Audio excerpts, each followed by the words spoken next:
میں آپ کے سامنے 6 ایسے پوائنٹ رکھنا چاہتا ہوں جن باتوں کا اگر ہم خیال رکھیں تو انشاءاللہ ہمیں اپنی نماز میں زیادہ ثواب ملے گا۔ ہاں میرے بھائی می بہنیں، نماز میں ثواب میں فرق ہوتا ہے۔ حسان بن عطیہ رحمہ اللہ تابعی ہے، انہوں نے کیا خوب فرمایا، انہوں نے کہا ان رجلین لیکونان فی الصلاۃ الواحدہ، 2 لوگ ایک ہی نماز میں کھڑے ہیں، وانما بینہما فی الفضل کما بین السماء والارض، اور دونوں کے ثواب میں ہو سکتا ہے اتنا فرق ہے جیسے آسمان اور زمین کے بیچ میں فرق ہے۔ مطلب 2 لوگ بازو بازو میں ہمیں دکھ رہے ہیں، ہم تو دیکھ کے ہی سوچ رہے ہیں دونوں نے نماز پڑھ لی ہے، لیکن دونوں کے ثواب میں ہو سکتا ہے اتنا بڑا فرق ہے کہ آسمان اور زمین کے درمیان میں جو فرق ہوتا ہے۔ امام ابو داؤد نے حسن سند سے ایک حدیث جمع کی ہے جس میں آتا ہے کہ پیارے نبی محمد صلی اللہ علیہ وسلم نے فرمایا ان رجل لینصرف، ایک بندہ نماز پڑھتا ہے، ایک شخص نماز پڑھتا ہے اور پلٹتا ہے، وما کتب له الا عشر صلاته، لیکن اس کے لیے نماز کا صرف 10واں حصہ لکھا جاتا ہے، 10واں 1/10، تسوہا 9واں، کسی کے لیے پوری نماز پڑھی لیکن لکھا گیا صرف نماز کا 9واں حصہ 1/9، 1/9، سمنوہا 8واں حصہ، صبحا 7واں حصہ، سدسوہا 6واں حصہ، خمسوہا 5واں حصہ، ربعہا 1/4، ثلثوہا 1/3، نصفوہا آدھا۔ تو میرے بھائی میری بہنیں، نماز ہم پڑھ رہے ہیں لیکن کیا ہمیں پتا ہے کہ وہ نماز میں چند چیزوں کا خیال رکھیں گے تو ثواب زیادہ ملے گا، بلکہ ثواب کم نہیں ہوگا، ملٹیپلائی ہو کر ملے گا انشاءاللہ۔ آئیے شروع کرتے ہیں سب سے پہلا پوائنٹ، اور وہ ہے خشوع۔ قرآن میں آتا ہے سورہ مومنون میں، سورہ نمبر 23 آیت نمبر 1 اور 2، قد افلح المومنون، بے شک مومنین کامیاب ہو گئے، الذین هم فی صلاتہم خاشعون، وہ جو اپنی نماز میں خشوع اختیار کرتے ہیں۔ تو جو مومنین خشوع اختیار کرتے ہیں، اللہ تعالیٰ نے فرمایا وہ لوگ تو کامیاب ہو گئے۔ میرے بھائی میری بہنیں، خشوع سے کیا ہوتا ہے، وہی نماز کے اندر زیادہ سکون محسوس ہوتا ہے، زیادہ اطمینان محسوس ہوتا ہے، زیادہ اللہ سے قربت کا احساس ہوتا ہے دل میں، تو خشوع کے ساتھ نماز پڑھنے سے زیادہ ثواب ملے گا، ظاہر سی بات ہے۔ نمبر 2، نماز میں جتنی سنتوں پر ہم عمل کریں گے اتنا ثواب زیادہ ملے گا۔ بہت سارے لوگ کیا کہتے ہیں جب انہیں نماز کے طریقے کے تعلق سے بات بتائی جاتی ہے تو کہتے ہیں کہ اگر یہ نہیں کریں گے تو نماز کیا ہو جائے گی؟ ہاں جواب ہوتا ہے کئی بار، ہاں ہو جائے گی نماز۔ یہ بھی نہیں کریں گے تو ہو جائے گی کیا نماز؟ ہو جائے گی۔ تو ہو جائے گی ایک بات ہے، لیکن نماز میں زیادہ ثواب ہم کیسے پائیں؟ پیارے نبی محمد صلی اللہ علیہ وسلم نے فرمایا صلو کما رأیتمونی اصلی، اس طرح نماز پڑھو جس طرح تم نے مجھے نماز پڑھتے دیکھا ہے۔ یہ نہیں کہا جیسے تمہارے گلی والے پڑھتے ہیں، جیسے تمہارے علاقے والے پڑھتے ہیں، جیسے تمہارے گھر والے پڑھتے ہیں، جیسے تمہارے ابو امی پڑھتے ہیں اس طرح پڑھو۔ کہا کما رأیتمونی اصلی، جس طرح تم نے مجھے نماز پڑھتے دیکھا ہے اس طرح نماز پڑھو۔ اب ہم دیکھ تو نہیں سکتے ہیں کہ نبی صلی اللہ علیہ وسلم نے کس طرح نماز پڑھی، لیکن ہم صحابہ سے سن سکتے ہیں کہ اللہ کے رسول محمد صلی اللہ علیہ وسلم نے کس طرح نماز پڑھی۔ اور میرے بھائی میری بہنیں، میں آپ سب کو ابھارتا ہوں اس چیز میں، اللہ کے واسطے علماء کو، اماموں کو آپس میں بانٹو مت۔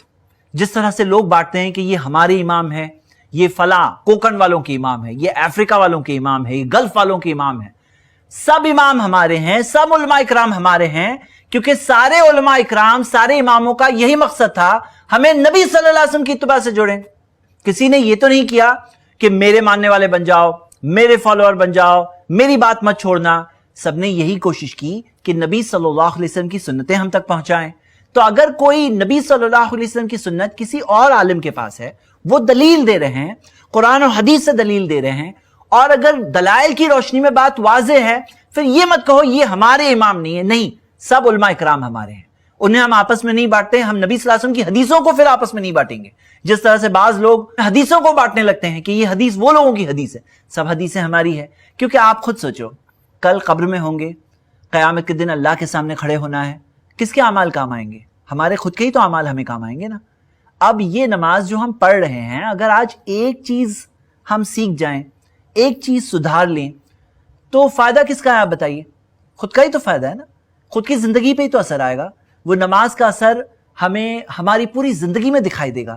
تو میرے بھائی میری بہنیں، اس چیز میں نہ پڑھیں کہ یہ فلاں سکھا رہے ہیں مجھے نہیں چاہیے۔ یہ دیکھو کہ نبی صلی اللہ علیہ وسلم کا فرمان ہے یا نہیں ہے، ثابت شدہ ہے یا نہیں ہے۔ اگر دلائل کی روشنی میں بات ثابت شدہ ہے تو فالو کریں۔ ایک بات اور میں بتا دوں کہ اس کے اندر ہم صحیح حدیثوں کی روشنی میں سیکھیں گے۔ اللہ تعالیٰ نے قرآن میں فرمایا سورۃ الاسراء میں سورہ 17 آیت نمبر 36، وَلَا تَقْفُ مَا لَيْسَ لَكَ بِهِ عِلْمٌ، उस चीज के पीछे मत चलो जिस चीज का तुम्हें इल्म नहीं, जो कंफर्म नहीं है ना, मत चलो उसके पीछे। ज़ईफ हदीस यानी कि उसमें शक है, कमजोरी है। अरबी में वर्ड ज़ईफ का मतलब होता है कमजोर, यानी कि डाउट है, यानी कि साबित नहीं है बात। प्यारे नबी मोहम्मद सल्लल्लाहु अलैहि वसल्लम ने फरमाया, सुनन तिरमिज़ी में सही सनद से हदीस है, दा मा युरीबुक, उस चीज को छोड़ दो जिस चीज में शक है, इला मा ला युरीबुक, उस चीज के लिए जिसमें शक नहीं है। अब अगर हदीस सही सनद से आ रही है तो मतलब वो बात साबित हुई और हमें उस चीज पर अमल करना है, और अगर साबित नहीं हुई तो हमारे पूरे दीन की मेथोडोलॉजी है, तरीकेकार है। हम जब चांद देखते हैं रमजान का, अब देख रहे हैं, दिख रहा नहीं है, लेकिन लगता है कि बादलों के पीछे है, तो क्या हमारा महीना शुरू हो जाता है या महीना खत्म हो जाता है? क्या ईद हम मना लेते हैं, लग रहा है कि चांद तो है, लग रहा है? नहीं, जब तक यकीन ना हो जाए, या तो देख ना ले या तो गवाही ना आ जाए, जब तक कंफर्म ना हो जाए, तब तक हमारा महीना ना शुरू होता है ना खत्म होता है। दीन के कई सारे मसाइल इसी चीज पर बेस्ड है कि शक वाली चीजों को हम नहीं फॉलो करते हैं। अब ज़ईफ हदीसों में एक डाउट होता है, और आपको मैं एक बात बता दूं, कई सनदें मिलाकर के भी मुहद्दिसीन देखते हैं कि सनदों को मिलाने के बाद भी जो एक सनद से जो शक था, अगर वो दूर हो गया, बात कंफर्म्ड हो गई, तो वो हसन लिगैर ही हदीस बन जाएगी, वो बात साबित शुदा हदीसों में शुमार हो जाएगी। लेकिन अगर सारी सनदें मिलाने के बावजूद जो डाउट है वो नहीं दूर हो रहा है, कोई चीज कंफर्म नहीं हो रही, तो फिर वो बात को छोड़ देना चाहिए। इसी वजह से हम इस पूरे प्रोग्राम में सिर्फ आपको हदीसें नहीं बताएंगे, हदीसों की तहकीक भी बताएंगे इंशाल्लाह। तो नमाज में ज्यादा सवाब कैसे हासिल करें? नंबर 1, खुशू के जरिए। नंबर 2, सुन्नतों पर अमल करके। जितनी सुन्नतों पर हम अमल करेंगे उतना सवाब ज्यादा मिलेगा। वो सवाब आपके और मेरे, हमारे ही तो काम आएगा। अगर हम अपनी नमाज को सुधारेंगे, फायदा तो हमारा ही है ना। Point number 3, speed. किस स्पीड में आप नमाज पढ़ रहे हो, कितनी तेजी से आप नमाज पढ़ रहे हो।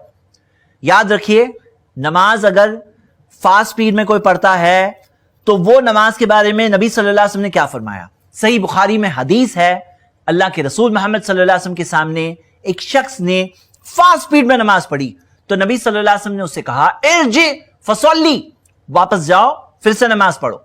फ़इन्नका लम तुसल्ली, तुमने नमाज पढ़े ही नहीं। अल्लाह के रसूल सल्लल्लाहु अलैहि वसल्लम ने ये नहीं फरमाया तुमने अच्छी तरह से नहीं पढ़े, अब अच्छे से पढ़ो, ये नहीं कहा फ़इन्नका लम तुसल्ली, तुमने नमाज पढ़े ही नहीं। इससे क्या पता चलता है? फास्ट स्पीड नमाज इज इक्वल टू नो नमाज, यानी नमाज हुई ही नहीं। तो सवाब ज्यादा कैसे मिलेगा? इत्मीनान से पढ़कर। फिर नबी सल्लल्लाहु अलैहि वसल्लम ने उसे नमाज का जो तरीका सिखाया, तो आप देखिए आपकी स्क्रीन पर हदीस, नबी सल्लल्लाहु अलैहि वसल्लम ने फरमाया, सुम्मा रका हत्ता तत्मइन्ना राकियन, के फिर रुकू करो यहां तक कि इत्मीनान की हालत में हो जाओ। तत्मइन्ना राकियन, इत्मीनान। अब आप बताओ, बाज लोग जो रुकू करते हैं, जिस तरह से झुके और खड़े हो गए, इत्मीनान कहां से आया? इतना जल्दी कैसे इत्मीनान आ गया?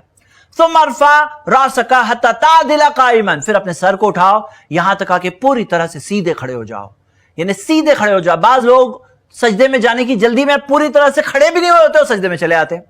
तो मस्जुद हत्ता तत्मइन्ना साजिदन, फिर सजदा करो यहां तक आके सजदे के हालत में इत्मीनान ना आ जाए। हाँ, तत्मइन्ना, इत्मीनान ना आ जाए। सुमरफा हत्ता तस्तविया व तत्मइन्ना जालिसन, फिर सजदे से जब सर उठाओ यहां तक आके पूरे सीधे ना हो जाओ, इत्मीनान से ना बैठ जाओ। सुम मस्जुद हत्ता तत्मइन्ना साजिदन, फिर सजदा करो यहां तक आके सजदे में इत्मीनान ना हो जाए। सुम मरफा हत्ता तस्तविया काइमन, फिर जब खड़े हो जाओ तो यहां तक आके पूरी तरह से खड़े ना हो जाओ। सुम मफअल ज़ालिका फी सलातिका कुल्लिहा, इसी तरह से अपनी पूरी नमाज में करो, पूरी नमाज में ऐसे ही इत्मीनान से नमाज पढ़ो। तो पॉइंट नंबर 3 है इत्मीनान से पढ़ना। पॉइंट नंबर 4, नमाज जब हम पढ़ रहे हैं तो हम क्या पढ़ रहे हैं उस पर गौर करना, उसे समझने की कोशिश करना कि क्या हम कह रहे हैं। हमारी जुबान तो कह रही है, लेकिन दिल क्या समझ रहा है? आइए मैं आपको एक हदीस बताऊं जो सुनन तिरमिज़ी में है। प्यारे नबी मोहम्मद सल्लल्लाहु अलैहि वसल्लम ने फरमाया, वालमू अन्नल्लाह ला यस्तजीबु दुआन मिन क़ल्बिन गाफिलिन लाहिन, जान लो कि अल्लाह ताला गाफिल दिल की पुकार नहीं सुनता। मतलब जो दिल गाफिल है, जुबान पुकार रही है अल्लाह को, इहदिनस सिरातल मुस्तकीम, लेकिन दिल ने हिदायत मांगी क्या? जुबान ने तो मांगी, लेकिन दिल ने मांगी क्या? तो इस हदीस में हमें पता चला कि अल्लाह ऐसे दिल की पुकार नहीं सुनता जो गाफिल है। मतलब पुकार तो है लेकिन दिल गफलत में है, दिल कहीं और है गुम। तो मेरे भाई मेरी बहनें समझना, और मैं आप सबको एक होमवर्क दे रहा हूं कि नमाज के अंदर हम जो कुछ पढ़ेंगे आपको वो सबकी मीनिंग भी साथ साथ में याद करना है इंशाल्लाह।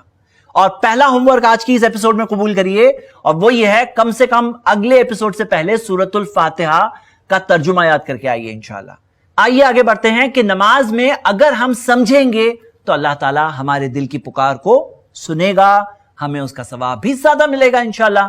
पॉइंट नंबर 5, जो नमाज आप पढ़ रहे हैं, जितने खुशू के साथ पढ़ रहे हैं, जितनी स्पीड से पढ़ रहे हैं, क्या आपको यह पता है वही नमाज पहले पढ़ेंगे वक्त में, टाइम में, अव्वल वक्त पे पढ़ेंगे, आपको सवाब ज्यादा मिलेगा।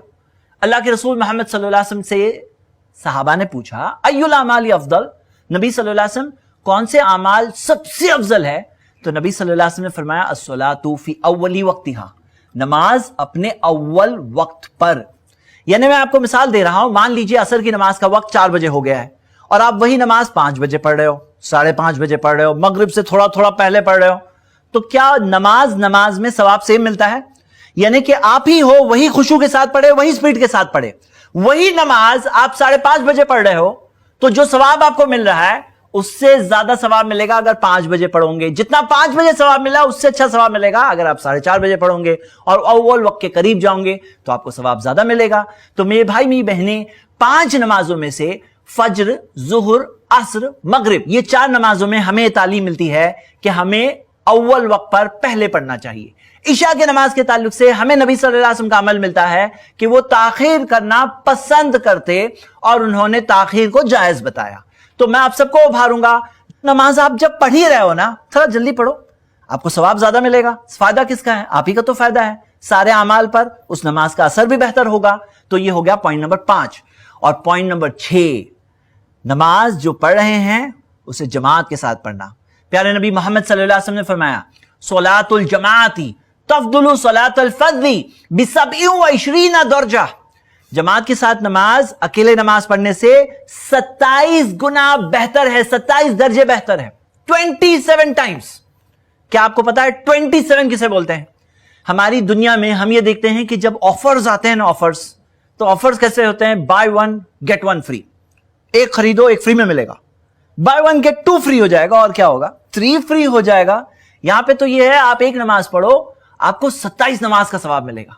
सुभान अल्लाह। और मेरे भाई मेरी बहनें, कल तराजू में जब एक एक अमल पहुंचेगा ना, एक तरफ सारी नेकियां होगी और दूसरी तरफ जब सारे गुनाह होंगे, और नेकियां कम पड़ेगी तो कोई काम नहीं आने वाला है, हमें हमारे ही अमाल काम आएंगे। मैं आपको उभारता हूं, वो नमाज जब आप पढ़ ही रहे हो, थोड़ी सी मेहनत कर लो, एक नमाज के बदले 27 गुना नमाजों का सवाब मिलेगा, 27 टाइम्स। इस चीज को कम ना समझें। ये 6 पॉइंट्स थे, हम सबके लिए एक बार रिवाइज करते हैं। सबसे पहले जो नमाज पढ़ेंगे खुशू के साथ पढ़ना। नंबर 2, सुन्नतों पर अमल करना, जितनी सुन्नतों पर अमल करेंगे उतना सवाब ज्यादा मिलेगा। नंबर 3, स्लो स्पीड में पढ़ना, इत्मीनान के साथ पढ़ना। फास्ट स्पीड नमाज इज इक्वल टू नो नमाज। नंबर 4, जब पढ़ ही रहे हैं तो समझ लो अल्लाह ताला ऐसे दिल की पुकार नहीं सुनता जो गाफिल है, मतलब माना पर गौर करना, मीनिंग को समझने की कोशिश करना। पॉइंट नंबर 5, जल्दी पढ़ना, अव्वल वक्त पर पढ़ना। और पॉइंट नंबर 6, जमात के साथ पढ़ना। अल्लाह ताला से दुआ है अल्लाह हम सबको नमाज की अहमियत समझने की तौफीक दे, अपनी नमाज